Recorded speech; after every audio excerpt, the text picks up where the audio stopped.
in our lives, especially when we're being reactive, information comes in, right? We're at an event, we're paying attention to how people treat us, we're studying something, we're trying to learn something, and we're just going about our regular day. Information is coming in. How people perceive us, the cause and effect of events, things are just happening. Information comes into the brain. From that point, the information immediately goes into interpretation.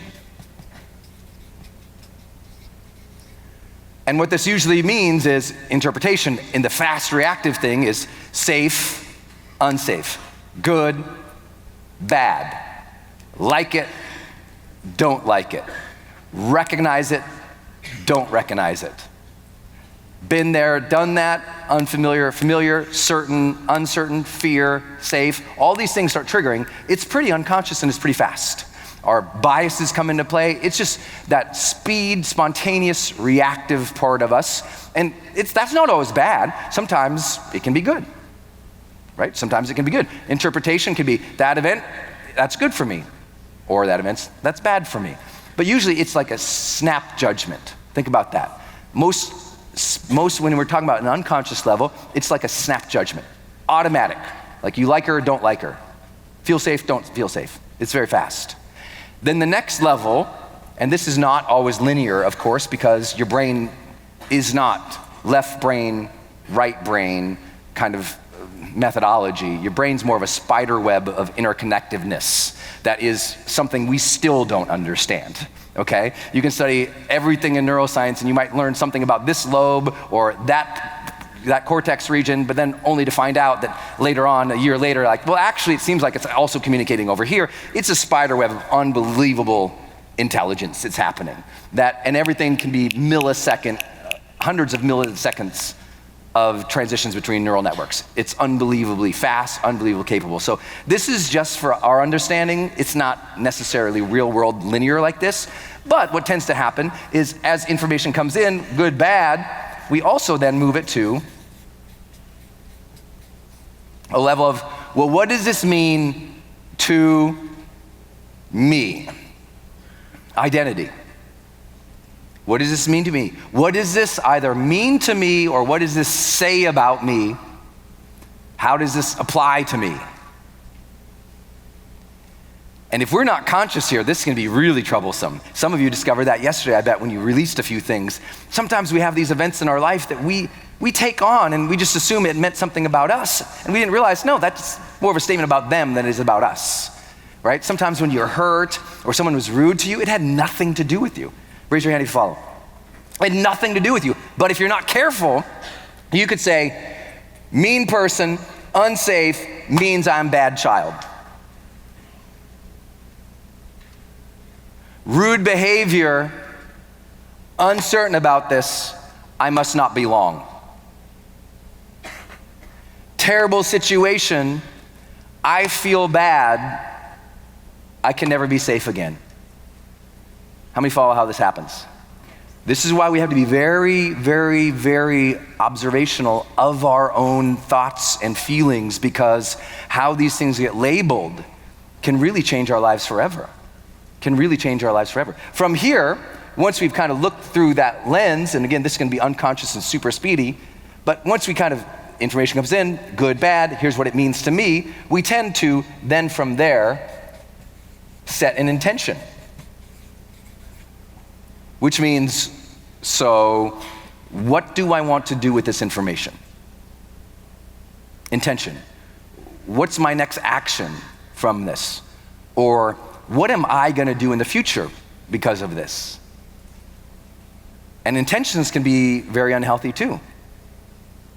Intentions can be, like we talked about yesterday, sometimes if this is wired wrong, or this goes in a way that doesn't support us, sometimes that intention is, I'm gonna protect myself. I am never going to share who I am because that one person or those people hurt my feelings or did that thing. And all of a sudden, our intentions become completely self-protective. I talked about yesterday how people button up or they put on the face mask or they build up the walls to the bad guys, and then who can't get in? The good guys. Like I said yesterday, sometimes in our own self-protection, we block out the very thing that we so desperately desire, connection. But a lot of people's intention has been throughout their lives, because they weren't observing their thoughts, became completely tilted towards safety, so they think. There's a big difference between wanting to be safe and operating from fear. How many follow?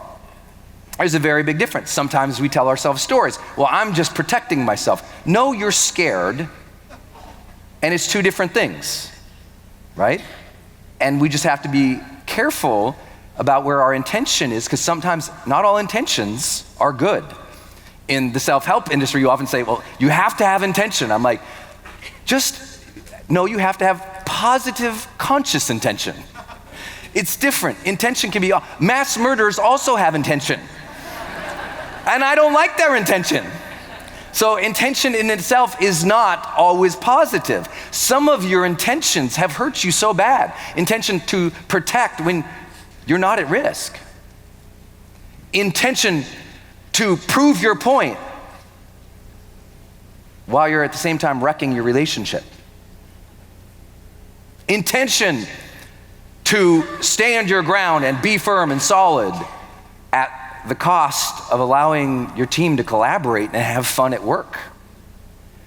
So we have to look at our intentions just like how we observe our interpretations or our identity. It's really important, because from those intentions, of course, flow all of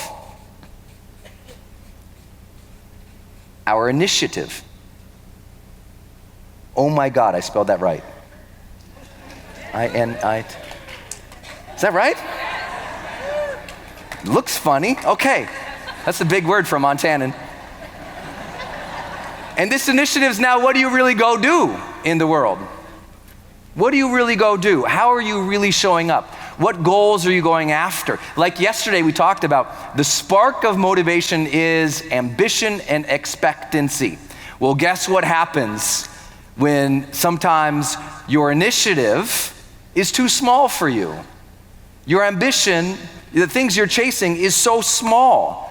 I work with people all the time. I go, you're such, I have to be honest, I feel like after knowing you for a while, you're a much more powerful woman than what you just said to me. She'll go, what? I said, well, from everything you shared with me and everything you've been through, I mean, don't you deserve at this stage of your life to dream a little bigger than that? I mean, you've been through so much. It's like I teased to my coaches the other day. I said, what more permission do you possibly need? I mean, what more indications does the universe give to you that you should be joyous at this stage of your life? That you deserve to chase good things at your life? That this is your time to start making new things happen again? That this is the time to enjoy life? Can I get an amen on a Friday? It's like, you've done enough. Turn the person left, right, shake them, say, you've done enough. Often what ends up happening, and this is really good for parents to learn this, okay? So if you're a parent, really dial in for a minute. If you're a leader, really dial in for it. It'll benefit everybody, but those two groups, really dial in for a second. Sometimes you're gonna have people, good people, like positive attitudes, smart people, like people you like and even respect. And their initiative at your workplace or in school is so low it frustrates you. It's a good kid. They don't do their homework. It's a good person who had the resume and is smart, but they're not taking initiative at work. So what do you got to do? You got to help work backwards. You got to help understand, I wonder what's happening with that kid from top to bottom. Again, this doesn't mean this is truly linear, but as a metaphor, as a way, of a framework of understanding things, listen, sometimes even you're not taking enough action Monday to Friday because something happened on Tuesday of last week that you looked at and said, oh, this means this project is gonna fail. I'm gonna be a failure again. So why should I even go out and try? So Netflix is looking good right now.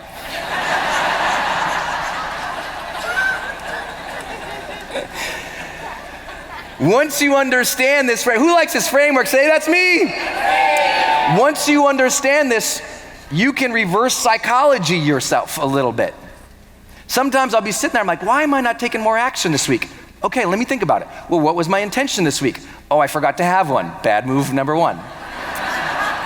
Or I had some good intentions, I had some good goals, but you know what?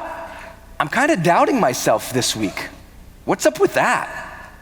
I wonder what happened that led me to doubt myself. And if you can use this as a tool in coaching your kids or coaching your clients or your team, it can really shape things. Because most people don't know where their initiative comes from. They don't know. And it's important for you all in this room, because my desperate desire for you is when you leave these doors is to go out and make such a big difference in the world and take such big, bold moves for whatever you're next going to do, to be bold at it, to really go for it, to take initiative that would originally scare you, big initiative. But you can make that initiative if your intention is to serve others and to live out your dreams. Is it true?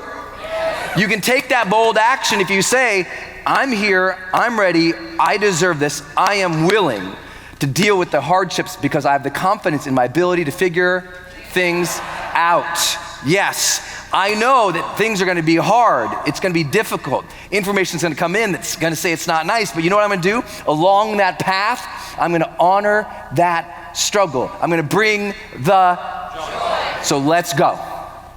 And that's a very different way of looking at life. It's being aware of how our unconscious is sort of putting this little framework together in our mind that's shaping our own initiative, shaping our own identity, shaping how we're doing things. It's so important. But the beauty of knowing something like this is you can also rewire it. You can also change it in such a way that almost everything on here works for you and is sourced from your heart. So that come hell or high water, good or bad days, coming from a position in which you are grounded and sure and intentional of who you are, that the world can't throw you off no more. Thanks for watching. Make sure you subscribe to my new podcast, The Brendon Show. It's available on iTunes and Stitcher and wherever else you get your podcasts. And it's the exclusive place where I share my thoughts about life, about current events, about what I'm going through, about my advice for you as you seek to live an even more extraordinary life. It's called The Brendon Show, and it's available anywhere you get your podcasts, so make sure you subscribe. And if you're ready to take your life to a whole new level, make sure you grab my book, High Performance Habits, How Extraordinary People Become That Way. It's available on Amazon right now. And when you order your copy, you're really supporting my channel and the message. And you're also getting a book that will reveal to you 20 years of my research into what is it that helps people go to a new level of success in their life. What does it really take? What habits are proven to help you reach long-term success in your career, your health, your personal life, your relationships? It's called High Performance Habits, How Extraordinary People Become That Way. It's available on Amazon right now. And finally, make sure you subscribe to my channel so you get notifications every time I release a new video. And by subscribing, you support me, my message, and this channel. So I'd really appreciate it. Make sure you hit subscribe.